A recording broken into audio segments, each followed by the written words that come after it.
Okay, so the next thing we want to do here is we're going to move some product from our DC into our store 2. Well, over down here, into receipts in store 2. Now to do that, we want to do a couple of things. So we've already done a move of just raw stock between 2 locations, very early in the piece, and then we did another move between DC and store 1 with using a package which was automatically created for us. But I think this time we're going to move multiple products in multiple packages and use our pre-existing boxes. So let's do that. So we'll go into our move from our DC store to one of our store locations, and we'll create a new one here. And what we want to do is put in our destination being store 2, and we want to add some product.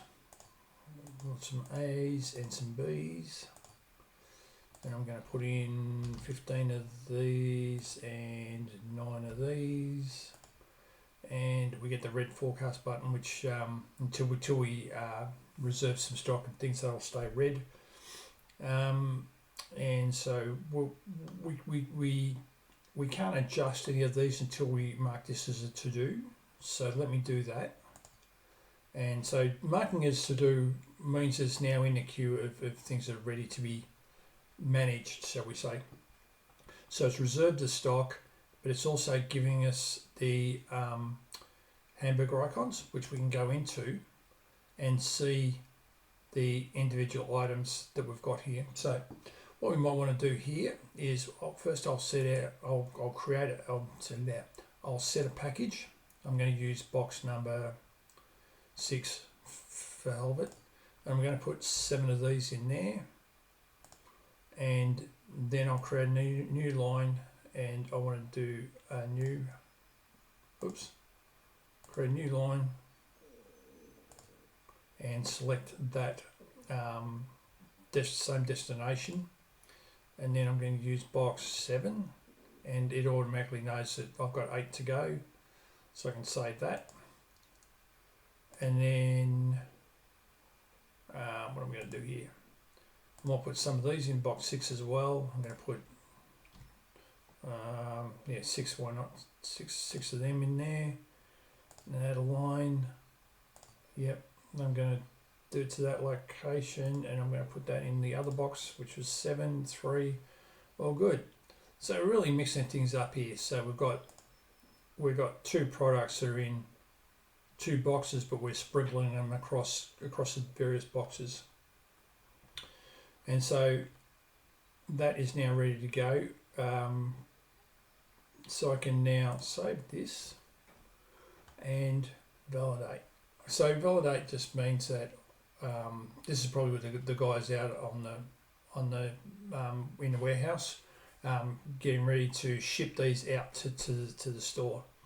Before I go, I should mention we've got the packages button up the top here, where I can see the 2 boxes that we used, and at the moment there's no product in there. As I mentioned in previous videos, that doesn't get populated until we do the move. So let's go back to it, and I can actually see my moves here as well. So this is, we can see an analysis of what their moves are going to be, and the packaging that we're going to use for the destination packages. So let's go back.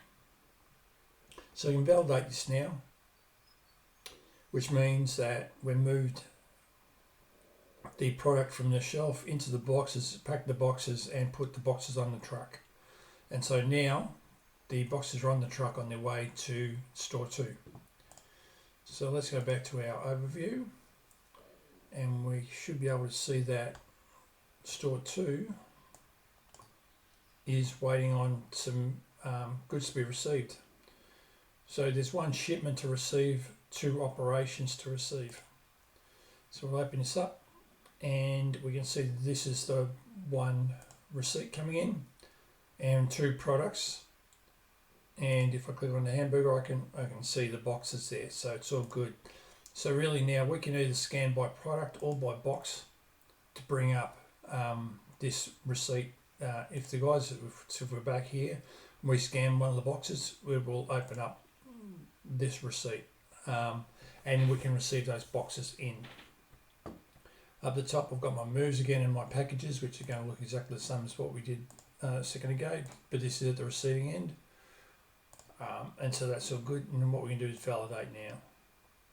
So that means that we've received it at store 2, and we can see the packages here. We can see the box 6 and its contents, and I can see box 7 and its contents, exactly as we'd expect.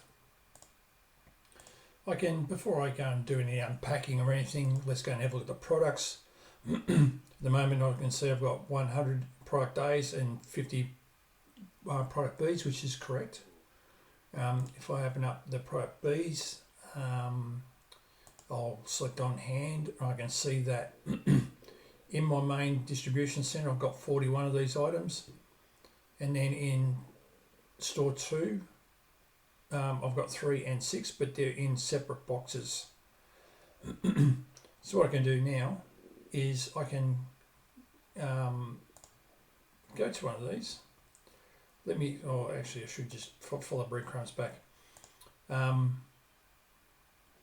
me go to, where do I want to go?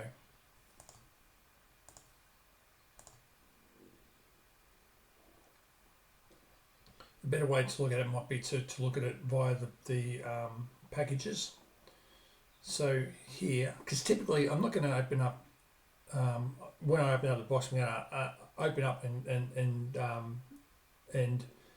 I won't partially empty the box. I'll fully empty the box, and if I need to, I can create a new box with new contents, all that kind of stuff. But I'm just going to unpack this for the minute, and let's just see what that's done. So if we go back to our products now, I've still got 50 on hand. If I click on that, I can see that I've got 6 that are loose. I've still got 3 of these product B's that are in a box that they haven't been unpacked yet, but I've got these 6 out. So I might actually put these on the shop floor ready to sell, but I'm not going to unpack the box 7 until I'm ready to. Maybe I want to get this down to 2 or 3 to go, and then I'll go and replenish out on the shop floor. But in the moment, I'm going to keep it in the boxes. There's no point in breaking that box open until I've got somewhere to put it. And so that makes sense. And I can also manage the location of this entire box by changing the location here. I can do move, I can do whatever I like with it. So basically that's it. So we did a more complex move with using packaging, with moving from the DC out to the shops, using 2 boxes with a mix of 2 different products in each, and moved them across to our shop, and then we've unpacked one of the boxes. Let me go back to product A, I should say, and if I look at stock on hand, I can still see that. Oh, that's right. I actually unpacked box 6, so it's now part of our stock at shop 2, but box 7 is still intact, so it's still got its contents in it. So the entire contents of the box were unpacked, is what I'm trying to say there. So that's it for now, and I think that pretty much takes us to the end of this whole section on how to move products around.